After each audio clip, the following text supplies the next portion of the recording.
Thanks, Andrew. There was a lot to digest through that inspiring presentation, but one thing I want to draw upon is something that Nicole mentioned in her comments around the rise of stakeholder activism and stakeholder capitalism.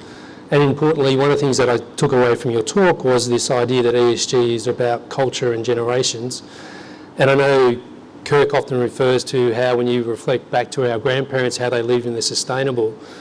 But thinking about the blueprint moving forward, I can't help be compelled that our generation still see ESG as a consideration, but the next generation see it as core purpose. People go to work to companies with purpose, and rather than seeing ESG as a consideration on the investment proposal or the business case, they're going, hang on, it's core, here's what we have to do. My question to you to start it off, while I ask the rest of the room to start thinking about some questions, is what are you seeing about the next generation and their blueprint? Because clearly we got it wrong, otherwise we wouldn't have to fix it.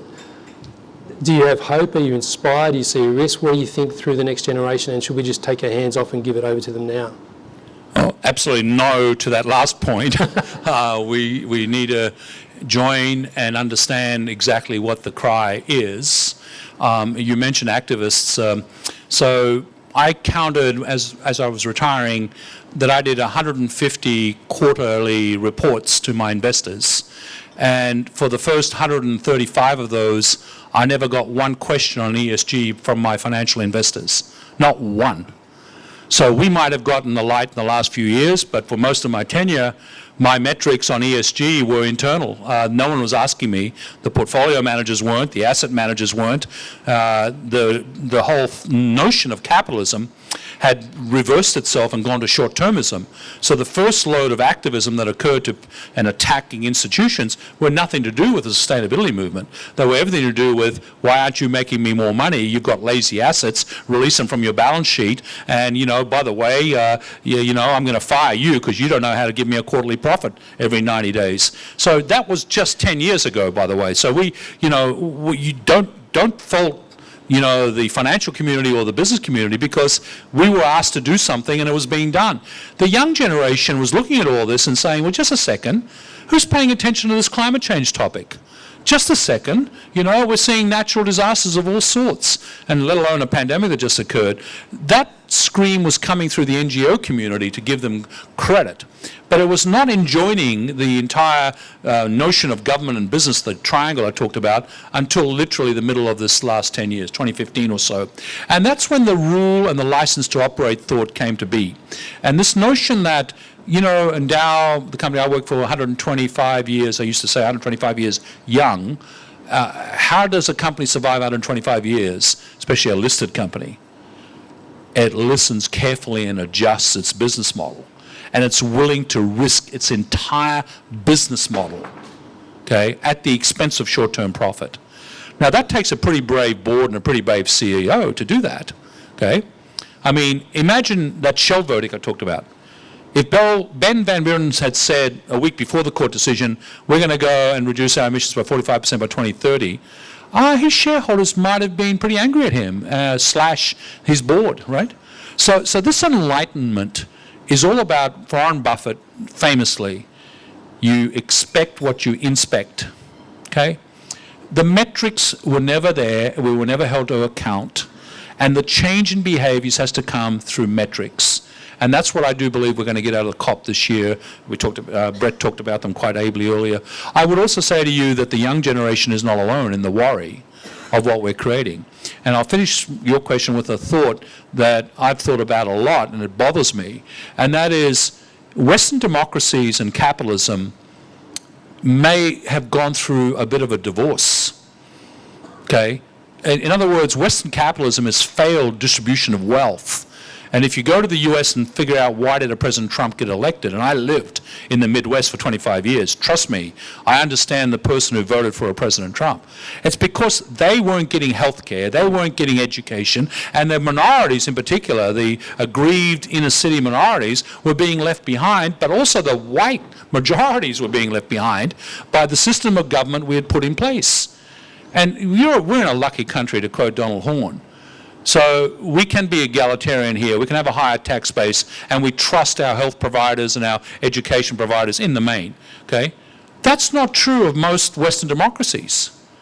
And this notion of how to fix it, okay, is to have a different type of capitalism. And I helped form a group 10 years ago, I've got the actual book right here, I won't show it, to actually get inclusive capitalism onto the table. A socially conscious capitalism, such that we can respond to that next generation with absolute actions that are measured, which is, of course, what the ESG movement is. Thank you.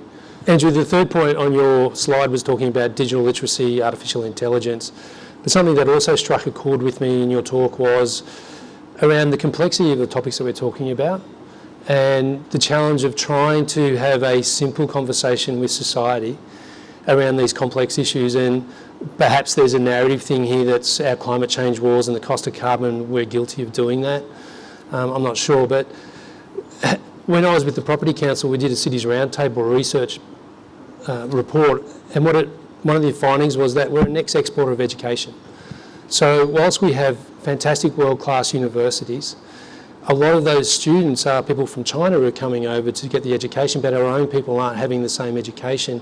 And clearly, if we want to move into that next, global 2.0, advanced manufacturing, how do we bring that education standard up within Australia and help have that conversation? Yeah, it's actually the seminal question, because you use the term, but so you may have heard the term VUCA, volatile, uncertain, complex, ambiguous. How the hell do you plan? That is the backdrop we're against. And the digital age, we're on the Model T Ford era of the digital age. We're just going up the S-curve. It's just begun. So this instant ability to react strategically as an enterprise, or as an institution, as a government, how do you keep people educated enough on the dynamic nature of change when it's volatile, uncertain, complex, and ambiguous? How do you keep education institutions current? How to absolutely totally do that is, of course, in some respects, the US is a great example of this, where living education systems from the agricultural age, school hours in the US are still based on the kids off the farm working on the farm before they go to school.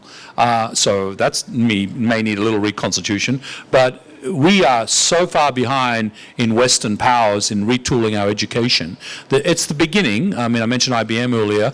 They've got a concept called P-Tech, which is here in Australia, which is absolutely totally to take kids and absolutely take them in high school and give them digital literacy through high school, in particular to give them jobs afterwards so that they can be employed. There are lots of experiments going on your question. I personally feel so strongly about this. I'm putting some of my own money in an academy I'm creating at my alma mater at the University of Queensland. We have 42 scholarships already awarded to teach, in this case, 18 to 22-year-olds the skills they need to absolutely make decisions in a cross-disciplinary, multiple intersection, incredibly uncertain environment. To give them those skills, it's not just leadership, because leadership skills, of course, are well taught in lots of places, but understand enough about the subject matter. Okay, you don't have to be an expert, but understand enough so you can make a content-based, contextual decision. And those sorts of skills are not taught in our education system, to state the obvious. And reforming that is ultimately the goal. And not just reforming it for young people, but I mentioned earlier on the transition, my first slide, we've got to provide a just transition for workers in industries that are going to become defunct. Okay, the coal industry being the classic poster child here in Australia. We've got to make sure that those workers get educated skills that can be deployed in these new sectors. And so this is, in my view, a top-down strategy. It's begun here. We have some policies, but it's really slow. And people, get very emotional about education, right? You do with your kids, I'm sure, and so which school they get to. Well, we've got to bring the curricula to the 21st century. So my academy is doing that, and actually our common country of Greece, is one of the things we're doing, Kirk and I were chatting about it, is introducing it to countries that are willing to do it from the ground up with youth. And I think the US is doing it, UK's doing it, Ireland's doing it.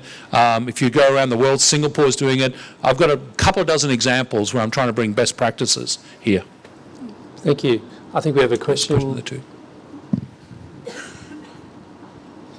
So we're a revolving mic, so please just be patient with us. Thank you. Thank you. Derek White is my name. I happen to be one of those socially active groups from the Southern Highlands that you mentioned. First of all, a comment. I'm, as an old ULQ graduate, congratulations. I know it well. I came here conflicted today. I must say, having seen you up on stage with the Donald and seeing your involvement in the transition program, I was somewhat, as I say, conflicted. But I have to say that's one of the most on-point presentations I've heard from anybody in this country in the last 5 years.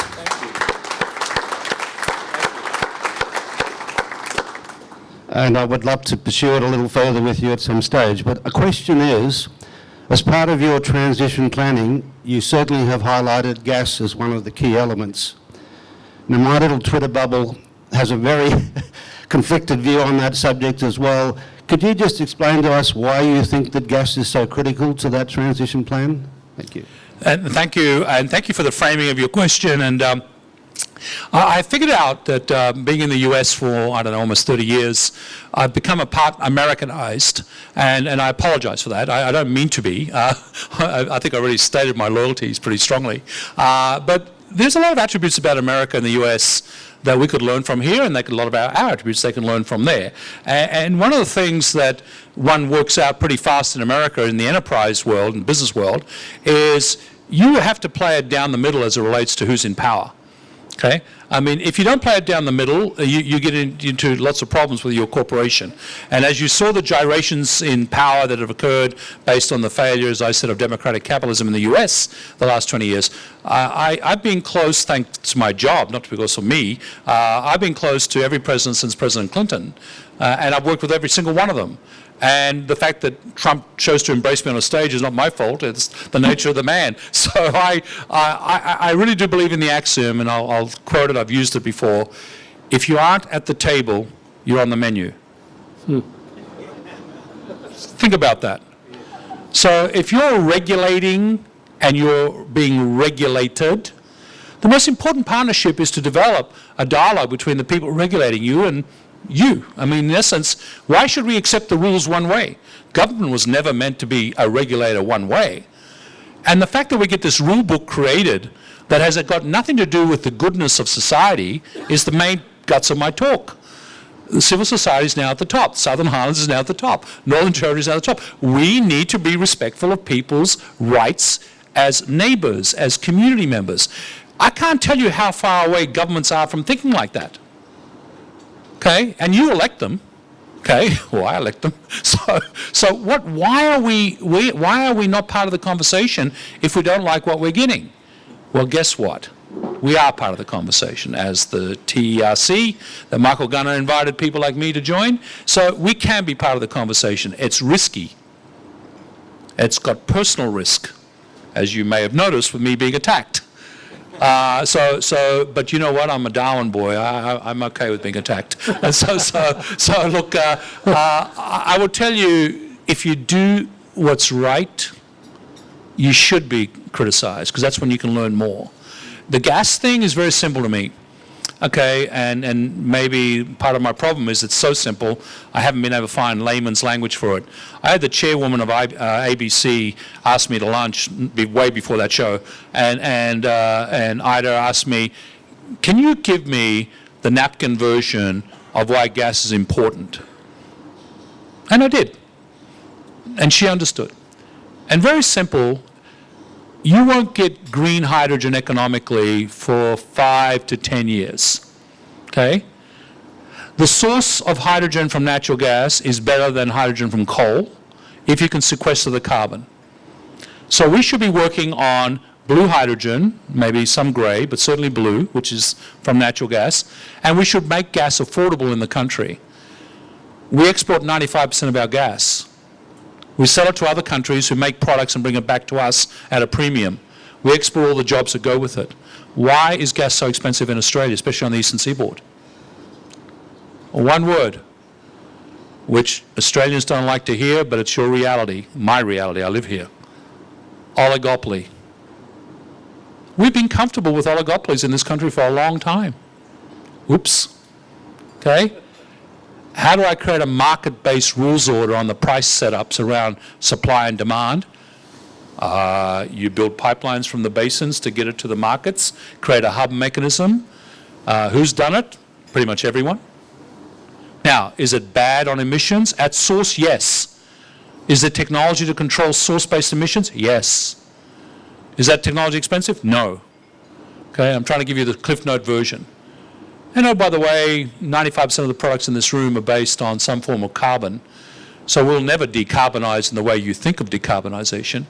In fact, we're made of carbon. So, in essence, capturing carbon in a useful product for value add is a magnificent answer to the carbon problem if you have competitively sourced raw material.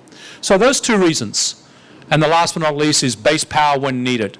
Last question, I think we've got a friend and colleague, Joseph Mills, who's our Northern Territory TrueNorth rep.